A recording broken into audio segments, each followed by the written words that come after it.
Assalamualaikum, dear students. I am Md.Aminul, Asst.Teacher English, Ahmedabad High School, Jashore Sadar Jashore. Now I shall take the class about on English first paper, Unit 10, Lesson 2. Okay. You open the page at 136 in your English first paper or textbook. Okay. Now we can start. Zohir Rayhan is the theme of this topic. Zohir Rayhan was one of the most talented filmmakers in Bangladesh. Zohir Rayhan was chilo, that's the sentence is past, okay, past indefinite tense. So Zohir Rayhan was one of the most talented filmmakers in Bangladesh. বলছে Zohir Rayhan ছিলেন one of the, that is the plural, one of the most talented filmmakers in Bangladesh, অর্থাৎ বাংলাদেশের যতজন চলচ্চিত্র নির্মাতা ছিলেন তার মধ্যে তিনি একজন ছিলেন। He was born on 19 August 1935 in the village Mujipur in Feni district. বলছে he was born, তিনি জন্মগ্রহণ করেছিলেন on 19 August 1935 in the village Mujipur in Feni district. বলছে ফেনী জেলার মজিপুর গ্রামে 1935 সালের 19 আগস্টে তিনি জন্মগ্রহণ করেছিলেন। He was an active worker of the language movement. তিনি ছিলেন একজন সক্রিয় কর্মী ভাষা আন্দোলনের। ল্যাঙ্গুয়েজ মুভমেন্ট মানে ভাষা আন্দোলন, ল্যাঙ্গুয়েজ মানে ভাষা, মুভমেন্ট মানে আন্দোলন। Then he was one of the 10 students, মানে 10 জন ছাত্রছাত্রীর মধ্যে তিনি একজন ছিলেন। To go out in a procession, একটা মিছিলে, on 21 February 1952 despite a ban on such activities imposed by the authorities. বলছে তিনি এই যে 1952 সালের 21শে ফেব্রুয়ারির মিছিলে 10 জন ছাত্রের মধ্যে বা 10 জন ছাত্রের মধ্যে তিনি একজন ছিলেন, যদিও এই আন্দোলনের ক্ষেত্রে অথরিটিস কর্তৃপক্ষের দ্বারা এটা নিষেধাজ্ঞা আরোপ করা ছিল। এই কারণে অথবা নিষেধাজ্ঞা থাকা সত্ত্বেও তারা 1952 সালের 21শে ফেব্রুয়ারিতে তারা এই মিছিলে অংশগ্রহণকারী 10 জন ছাত্রের মধ্যে জহির রায়হান একজন ছিলেন। অ্যাজ এ রেজাল্ট, ফলশ্রুতিতে অথবা ফলে, he and many others are arrested, সে এবং অনেকেই কী করছিলেন, অনেকেই আটক হয়েছিলেন, অ্যান্ড টেকেন টু প্রিজন, এবং তাদেরকে কারাগারে নিয়ে যাওয়া হয়েছিল। Raihan was also present at the historical meeting of Amtala on 21 February 1952। বলছে যে Zahir Raihan was also present, Zahir Raihan কী ছিলেন, also that is the adverb, and সেও উপস্থিত ছিলেন অ্যাট দ্য হিস্টোরিক্যাল মিটিং, একটা ঐতিহাসিক সভায়, অব আমতলা, অর্থাৎ আমতলার ঐতিহাসিক সভায় তিনিও উপস্থিত ছিলেন অন 21 February 1952, 1952 সালের 21শে ফেব্রুয়ারিতে। He also took part in the mass movement in 1969।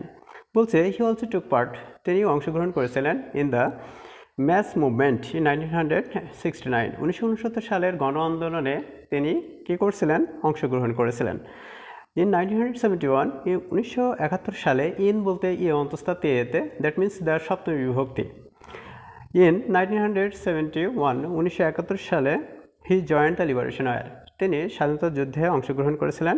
All through his life, তার সমস্ত জীবনব্যাপী বা সারা জীবন ধরে, জহির রায়হান ড্রিমড, স্বপ্ন দেখেছিলেন, অব এ ডেমোক্রেটিক কান্ট্রি, অর্থাৎ একটা গণতান্ত্রিক দেশের, এ সোসাইটি, একটা সমাজের, দ্যাট, যেখানে, would ensure freedom of speech, যেখানে কথা বলার স্বাধীনতা থাকবে এবং কথা বলার স্বাধীনতা নিশ্চিত করা অবশ্যই কর্তব্য, অথবা যেখানে একটা সমাজ, সেখানে কথা বলার স্বাধীনতা থাকবে বা ইচ্ছাশক্তি প্রকাশের স্বাধীনতা থাকবে। হি হ্যাড মেনি ড্রিমস, তার অনেক স্বপ্ন ছিল, about our film industry too, অর্থাৎ বলছে যে হি হ্যাড মেনি ড্রিমস, তার অনেক স্বপ্ন ছিল, about our film industry too, অর্থাৎ বলছে আমাদের যে চলচ্চিত্র শিল্প, এই চলচ্চিত্র শিল্পের উপরেও তার অনেক কী ছিল, অনেক স্বপ্ন ছিল। He had a legendary film, জীবন থেকে নেওয়া, based on the language movement of 1952। বলছে he had a legendary film, জীবন থেকে নেওয়া, লিজেন্ডারি মিন্স ফেমাস, মিন্স বিখ্যাত।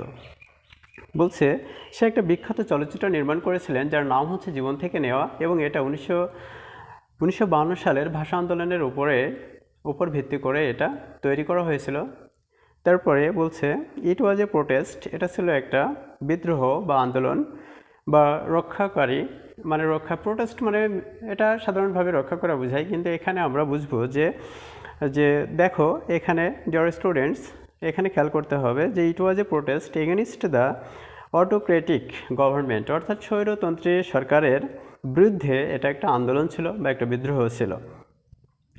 তারপর বলছে দেন রুলিং আওয়ার কান্ট্রি, তারপরেই তারা স্বৈরতন্ত্রী শাসকদের দ্বারাই আমাদের দেশটা শাসন করা হতো এবং তাদের বিরুদ্ধে এটা ছিল একটা আন্দোলন। The family portrait in that film symbolically represented is east Pakistan.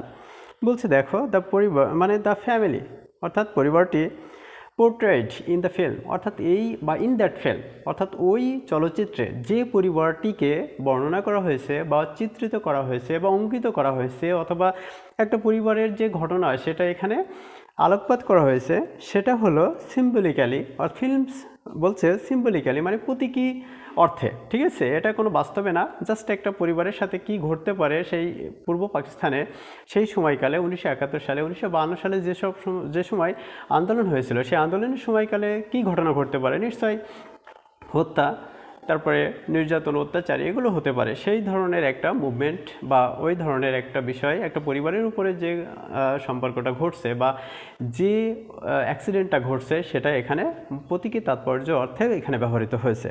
তারপর বলছে রিপ্রেজেন্ট, যেটা এখানে অলঙ্কৃত করা হয়েছে ইস্ট পাকিস্তান পূর্ব পাকিস্তানের ক্ষেত্রে।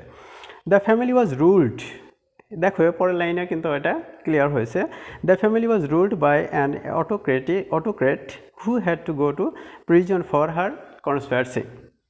বলছে দ্য ফ্যামিলি ওয়াজ রুলড, যে পরিবারটি was ruled by an autocrat অর্থাৎ একজন স্বৈরতন্ত্রী শাসকের দ্বারাই যে পরিবারটি শাসিত হয়েছিল বা শাসন করা হয়েছিল, যে হু had to go to prison এবং যাকে অভ্যস্ত করা হয়েছিল জেলে পাঠানোর জন্যে, কী জন্যে, ফর হার কনস্পিরেসি তার ষড়যন্ত্রের কারণে। তারপরে বলছে the family was ruled by an autocrat who had to go to prison for her conspiracy during the liberation war in 1971, 1971 সালের যে স্বাধীনতা যুদ্ধের সময়ে দিস ফিল্ম এই চলচ্চিত্রটি ওয়াজ শোন দেখানো হয়েছিল আউটসাইড বাংলাদেশ, আউটসাইড মানে বাইরে, আউটসাইড বাংলাদেশ মানে বাংলাদেশের বাইরেও কি করা হয়েছিল, এই চলচ্চিত্রটি 1971 সালের স্বাধীনতার যুদ্ধের সময়ে বাইরের দেশেও দেখানো হয়েছিল।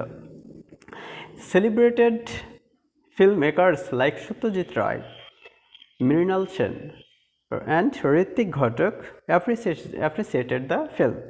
বলছে যে এই যে ফিল্ম জহির রায়হানের লেখা জীবন থেকে নেওয়া এই ফিল্মটায় যে পরিবারের বিষয়ে যে ঘটনা এখানে বর্ণিত হয়েছে সেটা সম্পর্কে যে যারা চলচ্চিত্র নির্মাতা ছিলেন যেমন সত্যজিৎ রায়, মৃণাল সেন এবং ঋত্বিক ঘটক তার এই চলচ্চিত্রকে অনেক প্রশংসা করেছিলেন। Raihan gave all the money the film made to the freedom fighters trust, অর্থাৎ এই চলচ্চিত্র থেকে জহির রায়হান যে পরিমাণ অর্থ পেয়েছিলেন বা যে অর্থ উপার্জন করেছিলেন এই জীবন থেকে নেওয়া এই চলচ্চিত্রের মাধ্যমে, এটা সে মুক্তিযোদ্ধা তহবিলে তিনি দান করেছিলেন। তারপরে বলছে বিসাইডস পাশাপাশি his great documentary on Pakistani অটোক্রেটিস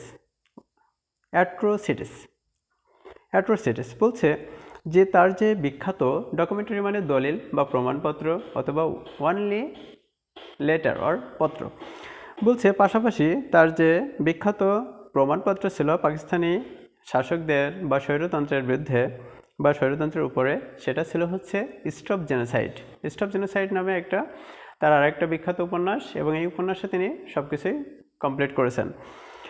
এবং স্টপ জেনোসাইড হুইচ হেল্পড, যেটি সাহায্য করেছিল ক্রেট সৃষ্টি করতে সাহায্য করেছিল world sentiment in favour of our liberation war, অর্থাৎ আমাদের স্বাধীনতা যুদ্ধের ক্ষেত্রে যে আমাদের যে উদ্যমতা সেটা তৈরি করতে এই স্টপ জেনোসাইড যে উপন্যাস ছিল এই উপন্যাসটি অনেক সাহায্য সহযোগিতা করেছিল। বলছে অন 30 ডিসেম্বর 1971, 1971 সালের 30 ডিসেম্বরে someone informed Rayhan about an address somewhere at Mirpur where he might find his brother, the famous writer Shahidullah Kaisar, who had gone missing from 14th December 1971. বলছে 1971 সালের 30 ডিসেম্বরে সামওয়ান ইনফর্মড রায়হান, মানে কেউ একজন বলছে রায়হানকে কি করলো, জহির রায়হানকে তথ্য দিল যে বা ইনফর্ম করলো, তাকে জানালো যে অ্যাবাউট অ্যান অ্যাড্রেস, একটা ঠিকানা সম্পর্কে জানালো, সামহেয়ার, কোথাও, সামহেয়ার যেখানে, অ্যাট মিরপুর, স্থানটার নাম হচ্ছে সামহেয়ার অ্যাট মিরপুর, অর্থাৎ মিরপুরে, হোয়ার যেখানে he might find his brother, সে তার ভাইকে সেখানে খুঁজে পেতে পারে। The famous writer Shahidullah Kaiser, যিনি ছিলেন তার ভাইকে খুঁজে পাবে, এবং তার ভাই ছিলেন একজন বিখ্যাত লেখক Shahidullah Kaiser. Who had gone missing from 14th December 1971, যিনি 1971 সালের 14 ডিসেম্বরে তিনি কে হয়েছিলেন, উধাও হয়েছিলেন, অথবা নিরুদ্দেশ হয়েছিলেন, অথবা হারিয়ে গিয়েছিলেন, অথবা তাকে কেউ নিরুদ্দেশ করে ফেলেছেন বা হত্যা করে ফেলেছেন, এরকমই বুঝায় মিসিং বলতে, যাকে না পাওয়া যায় বা পাওয়া যায় না এমন। ওকে, তাহলে বলছে 1971 সালের 30 ডিসেম্বরে কি করে, যে হচ্ছে কেউ একজন তাকে ইনফর্ম করে বা জানায়, যে একটা তথ্য দেয় যে আপনার ভাই এই ঠিকানায় আছে, সেটা হলো মিরপুরে, এবং মিরপুরের ঠিকানায় আপনার ভাইকে যদি আপনি পেতে চান তাহলে চলে আসেন, এরকম বলে। এবং যিনি ছিলেন কি, অথবা শহীদুল্লাহ কায়সারের ভাই ছিলেন বিখ্যাত লেখক, মানে জহির রায়হানের বিখ্যাত ভাই ছিলেন শহীদুল্লাহ কায়সার, এবং যে 14 ডিসেম্বর 1971 সালের সে উধাও হয়েছিলেন অথবা নিরুদ্দেশ হয়েছিলেন। কায়সার ওয়াজ ক্যাপচার্ড, এবার পরবর্তীতে সেটা স্পষ্টতই বোঝা যাচ্ছে যে কায়সার ওয়াজ ক্যাপচার্ড, কায়সারকে কী করা হয়েছিল, আটক করা হয়েছিল। অ্যারেস্ট, এটার সিনোনিম হচ্ছে অ্যারেস্ট। তো বলছে কায়সার ওয়াজ ক্যাপচার্ড, শহীদুল্লাহ কায়সারকে কী করা হয়েছিল, আটক করা হয়েছিল, and killed by the Pakistani army, এবং পাকিস্তানি আর্মি অর্থাৎ পাকিস্তানি সৈন্যদের দ্বারা তাকে কী করা হয়েছিল, হত্যা করা হয়েছিল।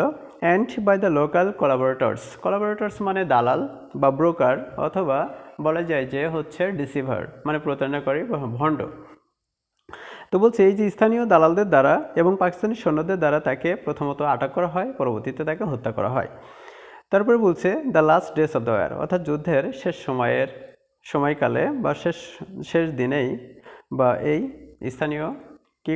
স্থানীয় দালালদের দ্বারা এবং পাকিস্তানি সৈন্যদের দ্বারা তাকে আটক করা হয় এবং হত্যা করা হয়। বলছে অ্যাকর্ডিংলি, সেই অনুসারে, Raihan left home to get his brother back but never returned, সেই অনুসারেই রায়হান কী করলো, জহির রায়হান বাসা ত্যাগ করলো তার ভাইকে খুঁজে বা ফিরিয়ে আনার জন্য, কিন্তু তিনি আর ফিরে এলেন না। হি নেভার রিটার্ন, তিনি ফিরে এলেন না। Zahir Raihan's dream was fulfilled, Zahir রায়হানের স্বপ্ন পূরণ হয়েছিল। He could see the emergence of an independent Bangladesh, though he did not get back his brother, বলছে যদিও তার ভাইকে খুঁজে পেল না, তবুও তিনি সেটা, অর্থাৎ স্বাধীন বাংলাদেশটা দেখে যেতে পেরেছিলেন। অ্যান্ড ইটস পিটি, এবং এটা দুঃখের বিষয় যে দ্যাট দিস ড্রিমার, এই স্বপ্নদ্রষ্টা could not live to see his dream come true, কিন্তু তিনি দেখতে পেলেন না, বা এটা দুঃখের বিষয় যে তিনি দেখতে পেলেন না যে এই স্বপ্নদ্রষ্টার যে স্বপ্ন ছিল সেটা তিনি দেখে যেতে পারলেন না, তার আগে তিনি মৃত্যুবরণ করেছিলেন, বা তার মৃত্যুর পরেই সেটা সত্যি হলো, সেটা সে দেখে যেতে পারলেন না। Dear students, follow some questions here.